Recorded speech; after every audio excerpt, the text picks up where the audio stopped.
es un sistema con una tarjeta bancaria electrónica para garantizarle a ustedes la satisfacción de las necesidades de toda la familia venezolana que trabaja. En medio de la inflación, la escasez generalizada, las protestas, la ola de represión y duras críticas internacionales, el régimen de Nicolás Maduro anuncia una libreta electrónica de racionamiento. Esta medida acerca aún más a su gobierno a una economía centralizada similar a la implantada por los hermanos Castro en Cuba, pese a que desde el 2008 Raúl Castro intenta avanzar reformas económicas que superen las fallas centralistas estructurales de la economía cubana. El desabastecimiento es hoy uno de los principales problemas de Venezuela, donde 28 de cada 100 productos no se encuentran ni se pueden sustituir por otros artículos. Los venezolanos sufren cada día las inclemencias y humillación de pasar largas horas en colas y un peregrinar de sitio en sitio para tratar de armar la canasta básica de alimentación de sus hogares. Vamos a hablar de esa libreta precisamente. Tengo conmigo aquí en el estudio a Bernardo Jurado, el capitán de navío retirado de la Armada venezolana. ¿Qué tal? Un placer estar contigo. Al contrario, un placer tenerte aquí. Y le damos las buenas noches también vía Skype desde Caracas, Venezuela, a David Morán. Él es consultor político y cofundador de Noticiero Digital y de lapatilla.com. ¿Qué tal? Bienvenido, buenas noches.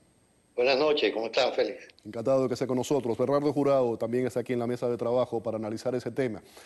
Comienzo allá en Venezuela, Morán. La libreta electrónica de racionamiento, Cuba está detrás de esto.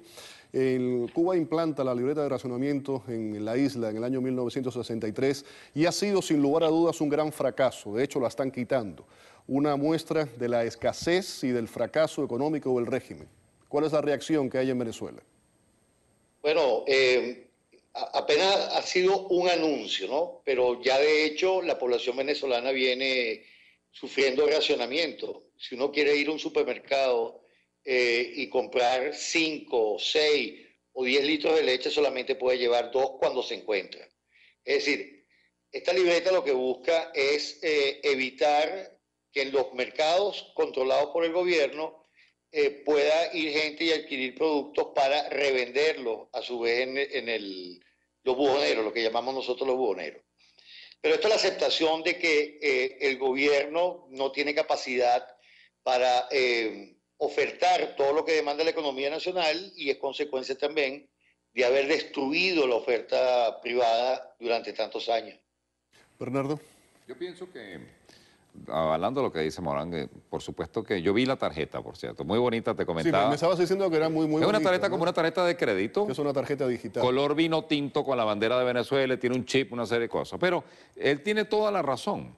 En Venezuela hace rato que están bajo una libreta de racionamiento. Cuando usted hace 3 horas de cola para comprar 1 litro de aceite, le ponen un sello como si fuera una vaca y ya usted no puede comprar 1 litro de aceite en ningún otro establecimiento porque está sellado con una tinta indeleble. Ese tipo de maltratos al que el venezolano no estaba acostumbrado y que por supuesto estos individuos han sido muy exitosos porque han llevado la hambruna, la desesperación y la pobreza de una Cuba que tardó 55 años, lo hicieron en 15 años, de manera que han sido exitosos en el saqueo de la cosa pública nacional. Venezuela está muy mal, efectivamente Venezuela está muy cercano, lo dijimos aquí en esta tribuna, muy cercano en esa frontera tan difícil entre la escasez y la hambruna. Mira, hay cosas, porque uno puede comer cualquier cosa, Félix, pero cuando usted es insulino dependiente y no hay insulina, usted está metido en un serio problema. O sea, no es que está en una enfermedad terminal, pero es que te están matando poco a poco porque usted no se puede inyectar la insulina. Bueno, no hay insulina en el país. Cuando usted tiene un problema renal y no se puede hacer la diálisis porque simplemente no hay los insumos, usted está condenado a muerte muy pronto. Ese es el caso de mi país ahora mismo. Hay una señora cubana, su nombre es Bárbara Castillo Cuesta, es la enviada por el régimen de La Habana y estaría detrás del tema alimentario en Venezuela. No sé si conoce, si puede, Morán, darme alguna información sobre ella. Sí, bueno, esa señora estuvo involucrada en el escándalo más grande que ha tenido Venezuela con la pérdida de varias miles de toneladas de alimentos. Es un caso que se llamó aquí en la opinión pública como Pudreval. Era todo un entramado para triangular productos de otros países que además llevan una gran comisión. Ellos tratan de comprarlo lo más cerca a la fecha de vencimiento porque obtienen los precios más baratos, pero si no los movilizas muy rápido y los pones rápidamente en los anaqueles, esos productos simplemente se van a perder, pero quedan comisiones gigantescas en eso.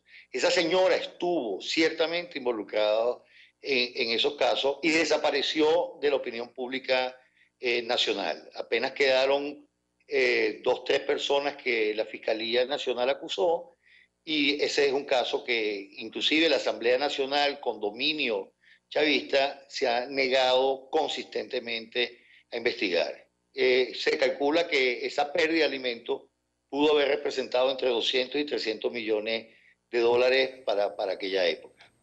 Y lo dejaron, esos alimentos que dice Morán, ciertamente lo dejaron en las aduanas, descomponiéndose, porque si usted trae pollo de Brasil, creo que era de Brasil que se traía el pollo, con una fecha de vencimiento muy cercana, porque eso abarataba, como dice Morán, simplemente usted pasa 2 o 3 días sin ese pollo refrigerarse y por supuesto se pudre, se descompone. Y esta es una estafa más de la mano castrista en cada una de las cosas que tiene que ver con el gobierno de Venezuela. Llevamos 23 días en protesta, Félix. Tenemos 22 muertos, 1.322 detenidos. Esa es la estadística actual, pero no se detienen las protestas. El día 12 va a haber una mucho más vigorosa y por supuesto yo creo que este gobierno está realmente exhausto de apagar estos incendios en todos lados. Tenemos ahora declaraciones del expresidente de Colombia, Álvaro Uribe. Precisamente dice que Venezuela ya es parte de Cuba. Ahí lo tiene. Mire, ¿sabe qué me preocupa a mí? Allá poco a poco están montando otra Cuba. No de 11 millones de habitantes, sino de 28 millones. Con petróleo. En alianza con potencias nucleares de Oriente. Con 2.216 kilómetros de frontera con nosotros. Que está eliminando la independencia entre instituciones, que está eliminando la empresa privada, eliminando la creatividad, y que tiene confianza que no fracasará como los viejos comunismos, porque la diferencia la hace el petróleo. Quisiera saber la reacción, Morán, y también de Jurado. Él dice otra Cuba con 28 millones de personas, con petróleo. Además, ¿cómo se puede entender? No es una gran ironía, no una muestra además total de mala gestión, de mala administración durante todos estos años, que la quinta potencia petrolera del mundo tenga que establecer una libreta de racionamiento. Morán, comienzo con usted. Bueno, no quiero caer en tecnicismo en la parte económica, pero para resumírtelo, Venezuela ya no cuenta con la renta petrolera. O sea, el hecho de que Venezuela sea un país petrolero, y antes se decía que nosotros vivíamos de la renta, por varias generaciones de venezolanos vamos a estar sencillamente hipotecados. La deuda que ha acumulado el país con una capacidad de producción mínima como la tiene dentro del potencial que pudiera tener para producir, cada venezolano lo que está sucediendo es que tiene una deuda neta, no tiene una renta por cobrar, sino que tiene una deuda neta. Y eso es parte de lo que ha destapado, digamos, esta indignación nacional. Al cerrarse el superciclo de los precios petroleros, que duró unos 10 años y que de todas maneras entregó un barril en el entorno de los 97, 98 dólares para el caso de la cesta venezolana, al final de ese ciclo ya sabemos que en ese precio, que es varias veces superior a los 8 dólares que tomó el gobierno de Hugo Chávez cuando inició su presidencia, ese dinero ya simplemente desapareció y que los flujos futuros de petróleo simplemente se deben. O sea, tenemos tanta deuda acumulada hoy que para los próximos 10, 15 años no va a haber suficiente petróleo para pagar las deudas que hoy se tienen. Es decir, no hay renta. Hay una deuda neta petrolera para cada venezolano. Yo quiero agregar a lo que dice David, que hay algo que no se le puede exigir a Nicolás Maduro, que sea inteligente, no tiene ningún tipo de preparación, de manera que no se le puede pedir que sea inteligente. Les recuerdo que la semana próxima pasada él cortó relaciones con Panamá. Eso está muy bien. El canal puede seguir siendo usado. Una cosa es el canal de Panamá, otra cosa es Panamá. Pero a Panamá se le deben al menos 2.000 millones de dólares. Y por el canal de Panamá pasan 81 barcos nuestros llenos de petróleo para el resto del mundo. Pero eso implica que en términos del derecho internacional público, esos barcos son susceptibles de ser detenidos para pagar esta deuda que ahora el Agua y la cuerda de sátrapas que lo acompañan dicen que no piensan pagar. Entonces, Venezuela se va entrampando porque estos tipos simplemente no tienen ningún talento para jugar no solamente a la democracia, sino a la economía más elemental. Por donde van pasando, van destruyendo. 81 barcos que son susceptibles de ser cobrados por esa deuda de $2.000 millones que tiene Venezuela con Panamá. Muchísimas gracias a los dos por haber estado placer aquí en el programa. David Morán nos acompañaba desde Caracas, también Bernardo Jurado aquí en el estudio. Vamos a una pausa. Al regreso, excombatientes de Angola, de África y de Sudamérica también son reclutados por Cuba para reprimir manifestaciones en Venezuela. Desde Cuba, el opositor Guillermo Fariñas lo denuncia. No se lo pierda. Al regreso.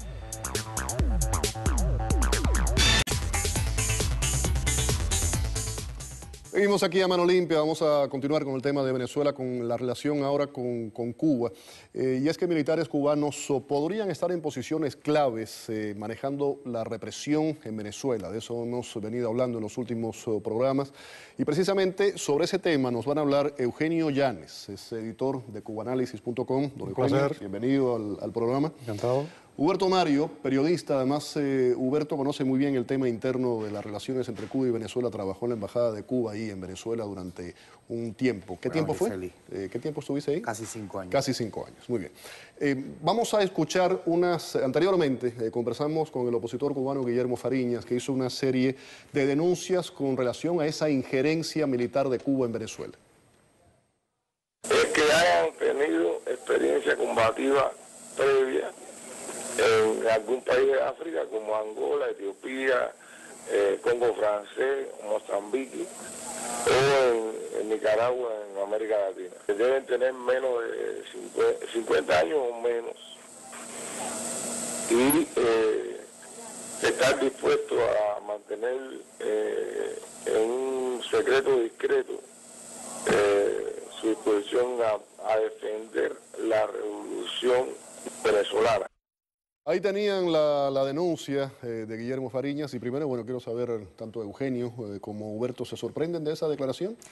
No, yo no me sorprendo de que el Ministerio de las Fuerzas Armadas de Cuba esté preparando, por supuesto, el apoyo a Maduro. Y no me sorprendo porque yo viví las horas del 2002 de Chávez donde esto sorprendió a Fidel Castro, un Fidel Castro que estaba en forma, que era el Fidel Castro que todos conocíamos, y él reconoció dentro de la inteligencia, dentro de las reuniones de trabajo, que lo había sorprendido esta salida de Chávez. Pero terminando Chávez de incorporarse el 14 de abril, él apretó el acelerador y dijo, no, espérate, esto no puede pasar.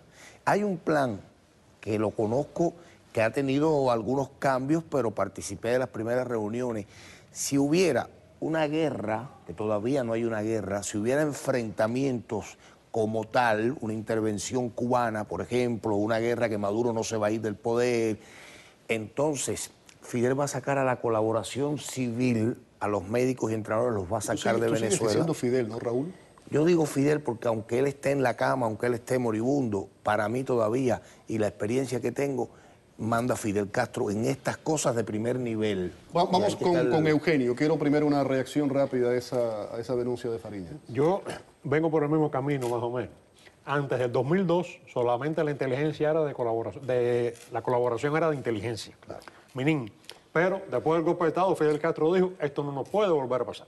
Y desde ese momento comenzó sistemáticamente una presencia permanente de altos oficiales de la Fuerza Armada, básicamente Julio Casas,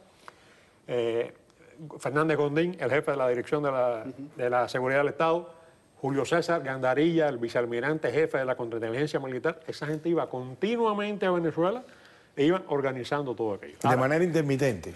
Hay una cosa que me gustaría, permíteme un momentico, destacar. Estoy pensando en asesoría militar, no en tropas, porque el problema ya de meter tropas directamente en Venezuela, como se hizo en Angola. Es una injerencia directa ya, estar ahí. No, y además, si hay que ver cómo se va a portar Colombia o Brasil, si le meten tropas directas ahí. Que además es constitucionalmente anticonstitucional, específicamente por el Código de Venezuela, el 328, que niega que se pueda hacer eso. Pero cuando el Coco hace esta denuncia, él está diciendo, y todos los cubanos lo sabemos, los cubanos que hemos vivido ahí todo este tiempo, que cuando usted regresa de una misión militar en el el África, aquí está Yáñez, cuando usted regresó de Angola, usted pertenece a la reserva militar. Claro, porque lo que estaba diciendo el ex militares menos de 50 años y que hayan tenido algún tipo de participación en Angola o también en Sudamérica. Está en la unidad de la reserva, pero hay algo, hay un dato importante que lo ha dicho el Coco, que ya está sucediendo en los últimos días. Están montando en los aviones, saliendo por Camagüey, muchachos entre 19 y 23 años que están volando a las unidades militares de Aragua, las unidades que eran de Baduel,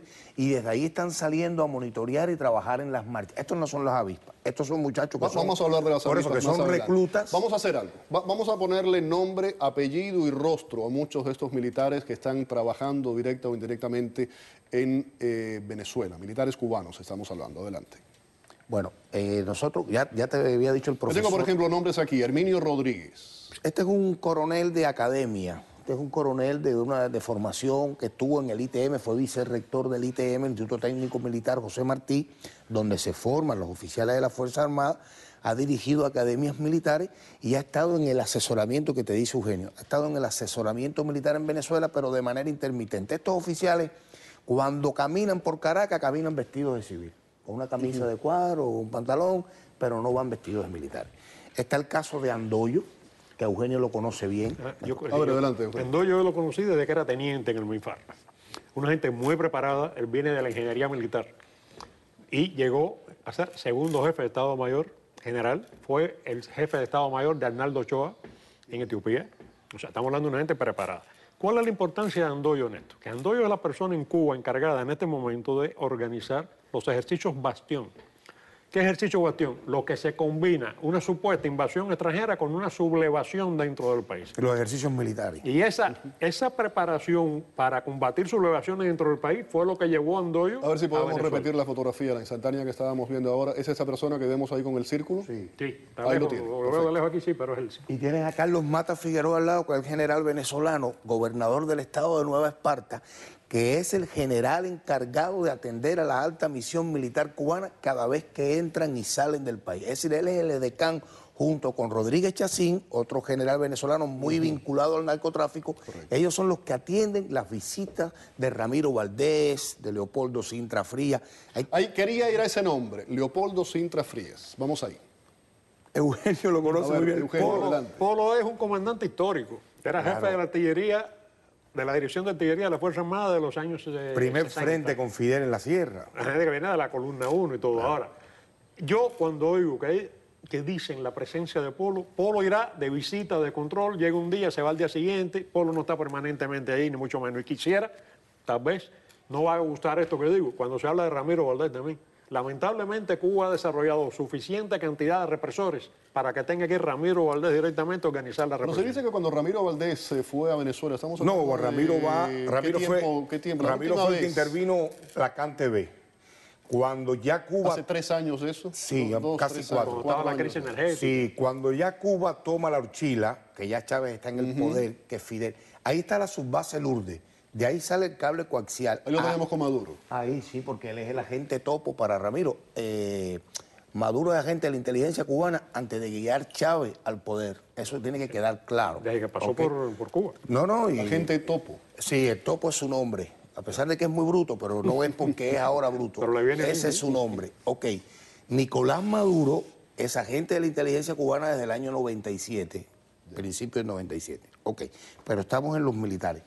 Polo, Sintra Frías, viene, pero los generales cubanos que estamos hablando tienen 30 o 40 personas en su ayudantía. La ayudantía del general atiende diversas actividades, entonces él delega, tú vas a esto, tú vas a aquello, tú te encargas de esto, y los venezolanos van asumiendo esta asesoría. Ahora sí te puedo decir, con responsabilidad, aquí en la televisión, que las importantes zonas militares de Venezuela que están en Aragua tienen el asesoramiento militar cubano. Y no se mueve un dedo ahí si no mandan los asesores, si no lo orientan los asesores cubanos. Quiero regresar con Ramiro Valdés. Se dice que fue el, ¿cómo lo ponemos?, el artífice, el mediador en un momento determinado entre Maduro y Cabello. Yo no creo que haya sido el mediador. Yo lo que creo es que la formación de Diosdado no es que responda a uno o a otro. Diosdado es más militar. Los militares venezolanos obedecen. Es militar. Claro. Sí, pero es más militar en su forma de accionar. Y yo te diría, en mi opinión, la palabra mediador no me suena para Ramiro, pero sí te diría, él que le puso la presión a Diosdado, sí. Claro. Porque en eso sí Ramiro es especialista. Porque Diosdado, que tenía una posición que no le gustaba a Cuba, y a partir de determinado momento empezó a entender una serie de cosas, empezó a tranquilizarse y no ha cuestionado más. Yo no sé cuántos expedientes, cuántas grabaciones, cuántos videos puede tener el aparato de inteligencia cubano de Diosdado Cabello. Pero en este momento, aparentemente no hay choque entre Diosdado y Cabello. Y ellos saben que una pelea con Ramiro Valdés, porque a ellos se lo dan también, y cuando ellos van a La Habana a pasar entrenamientos, a ellos les enseñan eso. Hay un general cubano que no se habla mucho, que es Alejandro Ronda Marrero, el general de los pinchos duros. Que si Ramiro te quiere desaparecer, Alejandro se encarga de desaparecer. Es decir, eso lo sabe Cabello. Cabello sabe que si hay que matarlo, Alejandro lo mata. Fue el que organizó el atentado a Pinochet. Y a Letelier. No, el de Letelier fue aquí. No, a Somoza. Fue el que tumbó a Somoza. Fue el que tumbó a Somoza, fue el que preparó eso. ¿Hay algún otro alto nombre de militar que creo que sería necesario mencionar dentro de esos nombres, que se nos escape? Yo lo que quisiera insistir, más que un nombre, es el concepto a veces queremos ver a esos militares como si estuvieran de uniforme en la calle. En Cuba hubo soviéticos durante 30 años y nunca se vestieron de uniforme, siempre estaban vestidos de civil. E insisto, son asesores. Ese cuento que oigo a veces, que un sargento le da orden a un coronel, eso no pasa en ningún ejército del mundo, hasta por un problema elemental de dignidad personal. Han salido algunos videos, algunos audios han salido de que han descubierto cubanos en las marchas.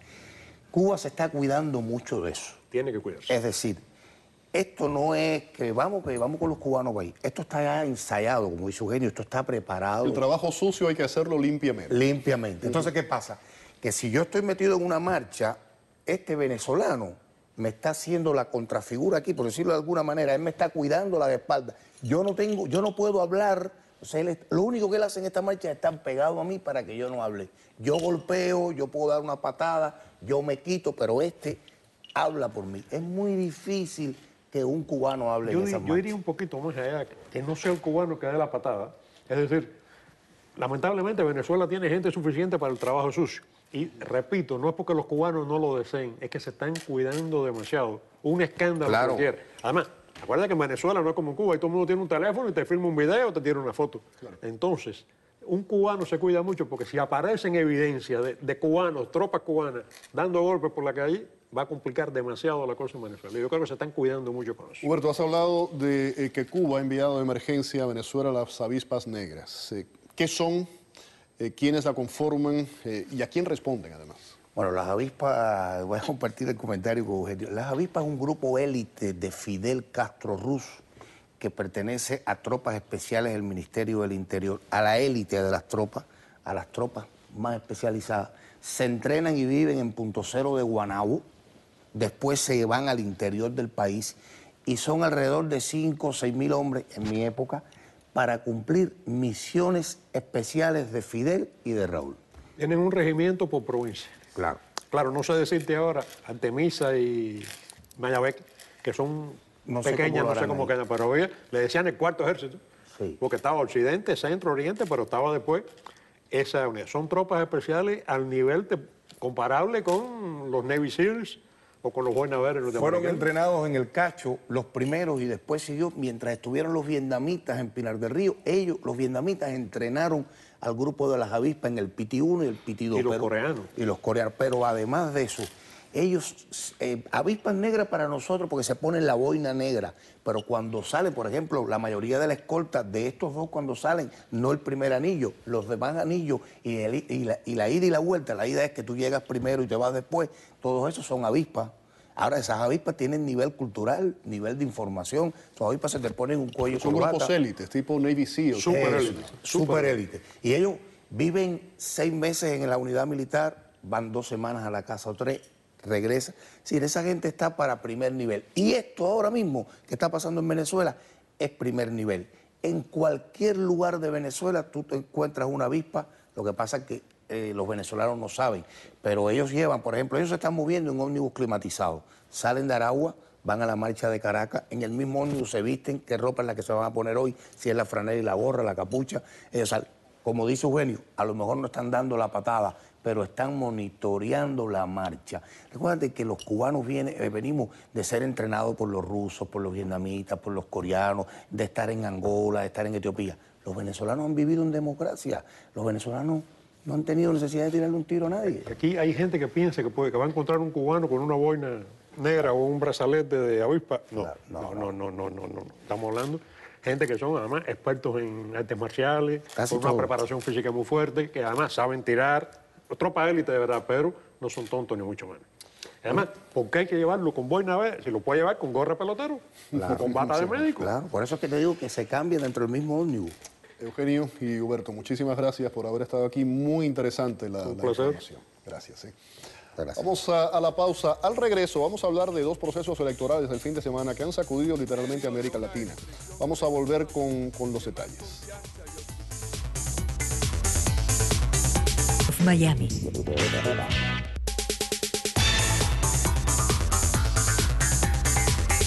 El Partido Centro Democrático, liderado por el expresidente de Colombia, Álvaro Uribe, se consolidó como segunda fuerza política en el país y alcanzó 19 bancas contra 21 del oficialismo en los comicios celebrados ayer, donde se eligieron a los 268 representantes del Congreso bicameral. Por su parte, la llegada de Uribe al Senado representa un reto y, a juicio de varios especialistas, un dolor de cabeza enorme para el presidente Juan Manuel Santos, sobre todo en medio de las conversaciones de paz con la FARC, de las que Uribe es uno de los principales detractores y críticos. Por otra parte, El Salvador también acudió a las urnas y el apretado resultado de la segunda vuelta de los comicios presidenciales elevó la tensión política en dicho país. Los candidatos Salvador Sánchez Serén del FMLN y Norman Quijano de Arena se declararon ganadores de la segunda vuelta, pese a que el Tribunal Supremo Electoral expresó que la diferencia de 6.600 votos a favor de Sánchez Serén era muy pequeña y que será necesario un reconteo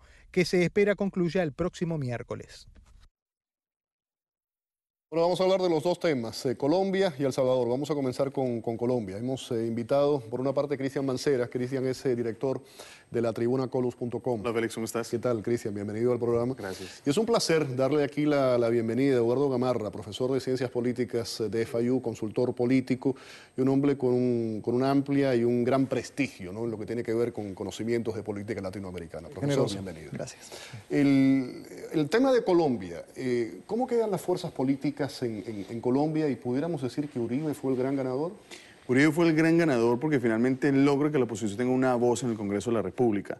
Y aunque Juan Manuel Santos mantiene mayorías en el Congreso, tanto en la Cámara Alta como en la Cámara Baja, el uribismo y ese centro democrático finalmente le van a impedir a Juan Manuel Santos manejar el proceso de paz como lo ha venido manejando a espaldas del país. Entonces Uribe se va a convertir tal vez en una piedra en el zapato para Juan Manuel Santos, porque sea como sea, no alcanzó las mayorías que se esperaban en la Cámara Baja, ¿no? Pero independientemente de eso, se consolida como un líder importante y va a ser sin duda la oposición con miras a lo que se viene para las próximas elecciones. Antes de ir con el profesor Gamarra, que quiero saber por supuesto su reacción, vamos a escuchar declaraciones por una parte de Álvaro Uribe y también del presidente Juan Manuel Santos. Hace 4 años, en medio de una expresión colectiva de más confianza y optimismo, elegimos al actual gobierno.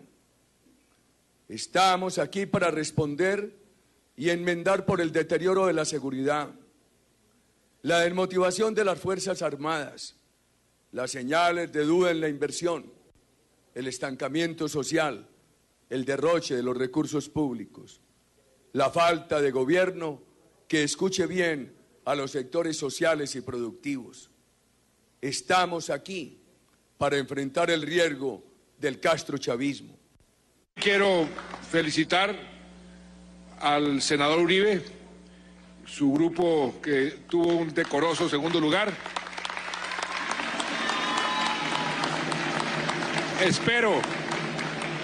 Espero que podamos dejar a un lado los odios, los rencores y trabajar por el país.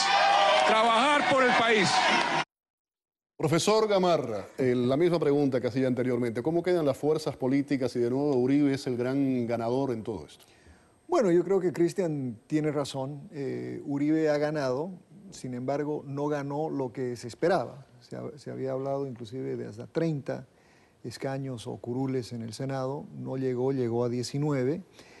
En la Cámara Baja tuvo unos resultados mucho más abajo de lo que él mismo esperaba, de manera que no es lo que las mismas encuestas señalaban, que el uribismo y ese centro democrático iba a hacer un contrapeso muy fuerte en el Parlamento. Los temas que señaló el presidente Uribe en esa breve entrevista son los temas del momento, el tema de seguridad. Como decía Cristian, aunque con menor énfasis, obviamente, la negociación con las FARC. ¿Cómo quedan los diálogos de paz con esta victoria uribista? Yo creo que, más que nada, el diálogo va a continuar porque es el sello del presidente Santos y él se ha presentado, pues, obviamente, como el personaje que va a llevar la paz tan elusiva para Colombia. Pero, como decía Cristian también, el uribismo de alguna manera va a lograr presentar un contrapeso, ¿no? Un contrapeso importante.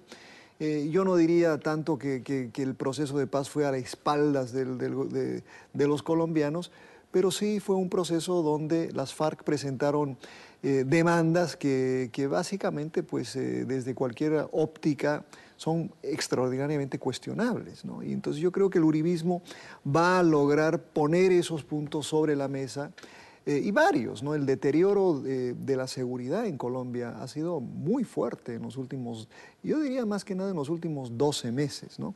Paradójicamente, en el mismo momento en el que Colombia está negociando la paz con una fuerza que todavía está volando torres, secuestrando, asesinando, ¿no? La izquierda sale derrotada, me refiero al Polo Democrático Alternativo. El Polo Democrático sale derrotado, Félix, por los desastres en la administración distrital en la ciudad de Bogotá. Entonces es una consecuencia de ese descontento de la ciudadanía en Colombia con el manejo de la ciudad, los escándalos con Gustavo Petro, el alcalde anterior, Samuel Moreno, también escándalos de corrupción. Entonces hemos venido básicamente en 12 años de administración del Polo Democrático en Bogotá, y Bogotá es una ciudad que tiene una gran influencia a nivel nacional, y eso hoy, hoy es el castigo de la ciudadanía para ese movimiento político por sus malos manejos. Entonces no hay un voto de confianza, a pesar que, por ejemplo, el senador Robredo del Polo Democrático alcanzó la mayor votación a nivel nacional por senador individualmente, en lista individual. Eso sea como sea, fue un voto de castigo la pérdida de curules de este movimiento. Y hay algo para reseñar también. El proceso de paz con las FARC, digamos, va a tener un deterioro, digamos, desde el punto de vista del uribismo, porque ese uribismo, ese centro democrático, y ojalá el Partido Conservador se una a las cuestas uribistas en las próximas elecciones presidenciales, para lograr hacer un contrapeso importante con miras a las elecciones. Y también que el candidato Oscar Iván Zuluaga del Centro Democrático repunte en las encuestas para lograr hacer un verdadero contrapeso, Félix, porque si el Partido Conservador se une a las cuestas uribistas, vamos a poder tener un balance en el Congreso de la República que va a ser mucho más complicado que el proceso de paz se maneje como se ha venido manejando. El factor Venezuela, lo que está ocurriendo en Venezuela, ¿ha tenido algún tipo de repercusión internamente en esa elección? Bueno, ha habido yo diría, un gran debate sobre eso. Mucha gente ve el factor venezolano, el factor SOS Venezuela en realidad, como algo que ha influido no solo en Colombia, pero en Ecuador y en El Salvador.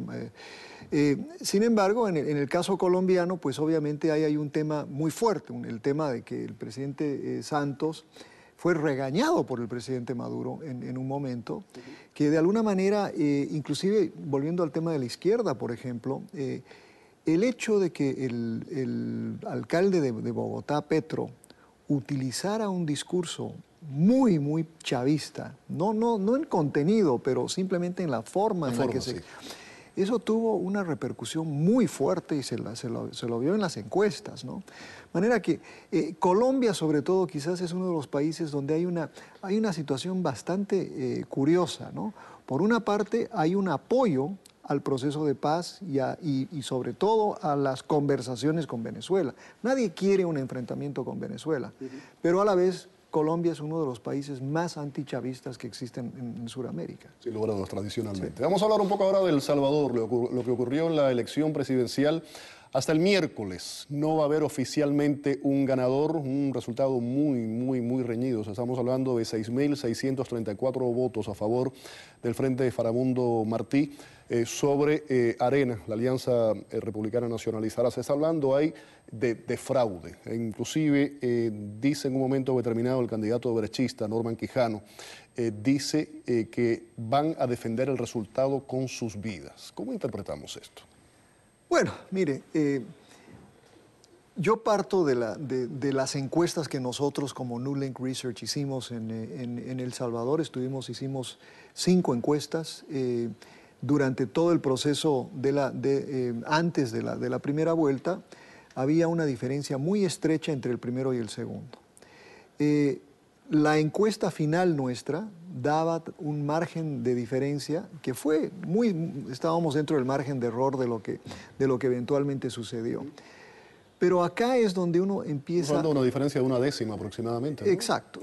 Pero ahora lo que vemos, especialmente en cuanto a las encuestas de segunda vuelta, incluyendo la nuestra, la diferencia de 10 puntos, todas las encuestas coincidían en ese margen. En este momento la diferencia es tan cercana, es más parecida a lo que teníamos en las encuestas originales. Yo creo que si hubiese habido un fraude de grandes proporciones, el resultado no sería tan cercano. Porque si algo sé de lo que hacen gobiernos tipo bolivarianos, digamos, es que aseguran los resultados mucho antes del día de las elecciones.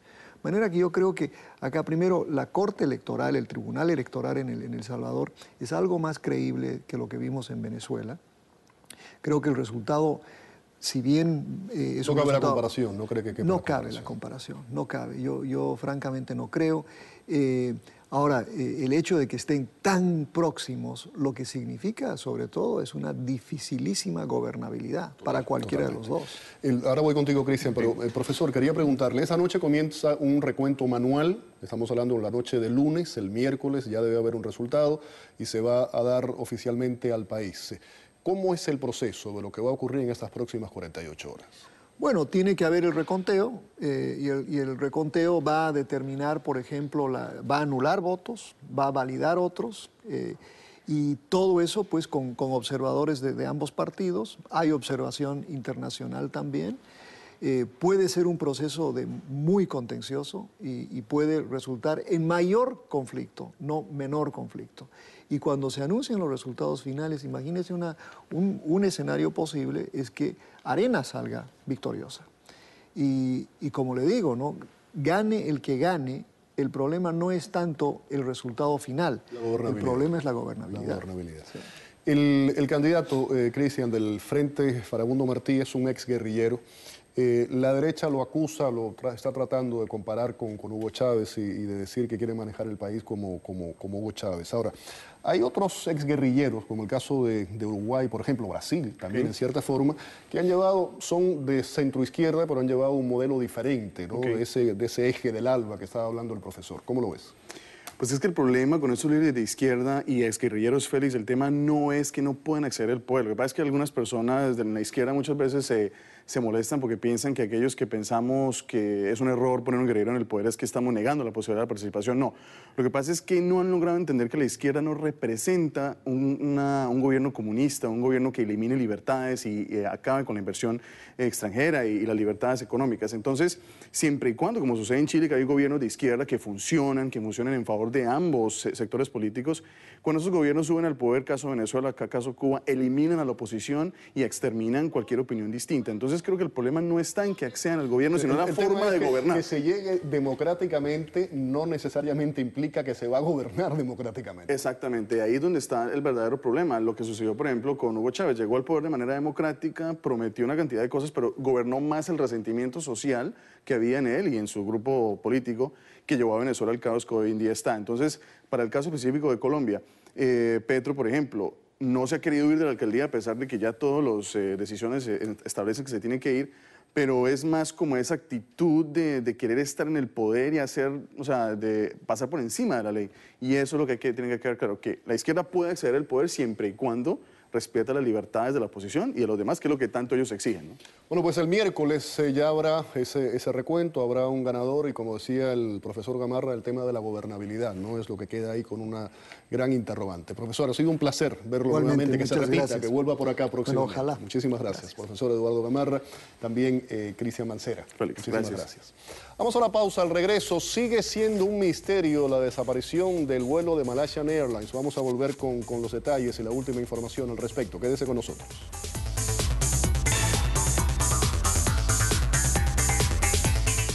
Bueno, vamos a hablar de ese gran misterio desde el viernes, lo comentamos aquí en el programa cuando se dio la información, y es ese avión que desapareció misteriosamente, el avión de Malaysian Airlines, un avión que desaparece, y realmente hay muchísimas preguntas, pero muy pocas respuestas hasta el momento, y eso es lo que vamos a tratar de encontrar ahora a continuación. Héctor Rotundo, experto en seguridad aeronáutica, me acompaña esa noche. ¿Qué tal? Bienvenido al programa. Gracias por la invitación.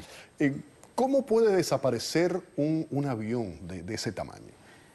Vamos al tamaño del avión. De punta de ala a punta de ala tiene 64 metros, más de media cuadra. De la cola a la cabina principal, o sea, la punta donde está el radar, 63 metros. Tiene un porte para poder llevar 400 pasajeros. ¿Cómo puede desaparecer un avión así? Si es un avión grandísimo. ¿Qué opciones? ¿Se habla un ataque terrorista? ¿Puede ser la posibilidad de un fallo técnico, un secuestro, tal vez? Bueno, mi análisis personal y lo que yo pienso de este caso es que hubo un acto terrorista. Sí. Porque el piloto y copiloto, volando a 35.000 pies de altura, tenía tiempo como para decir o reportar una emergencia de algún tipo. No hay registros de caja negra, no hay absolutamente nada. Ellos no comunicaron nada. La famosa palabra Mayday en inglés, que significa problema, emergencia, no la dijeron en ningún momento.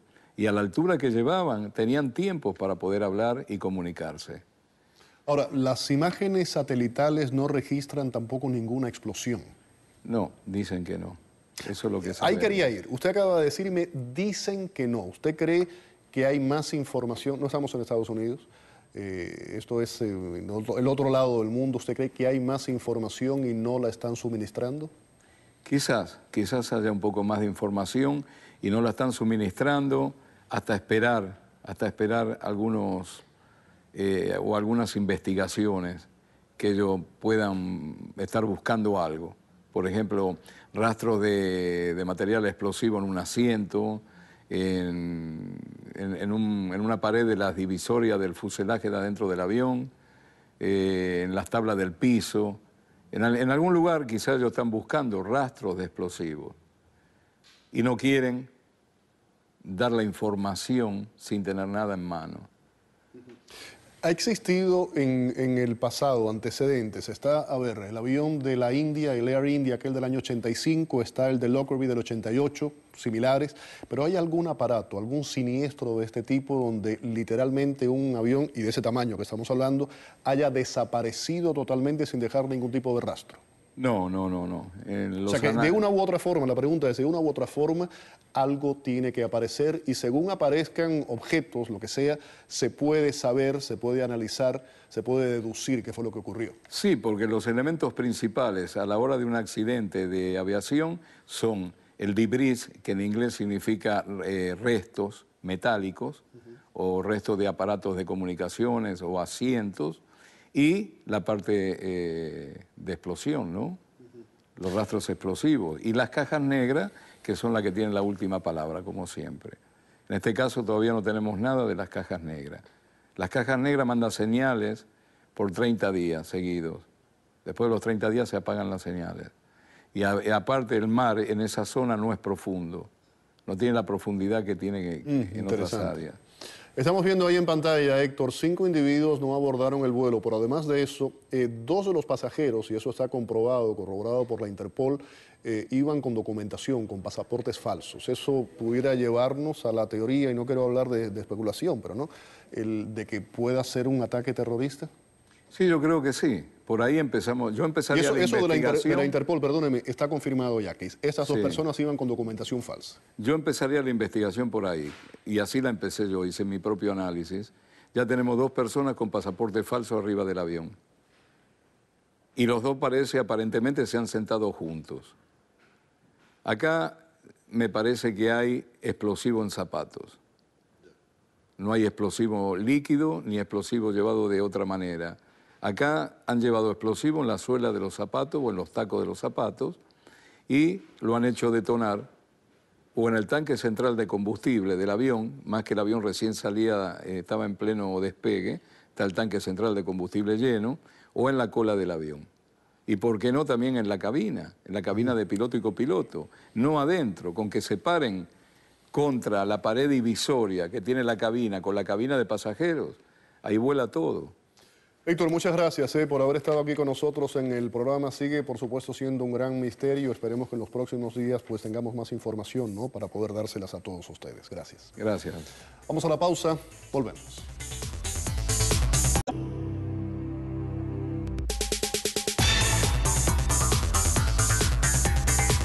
Fue la hora volando aquí en La Mano Limpia. Gracias por la sintonía. Mucha más información a continuación en el noticiero.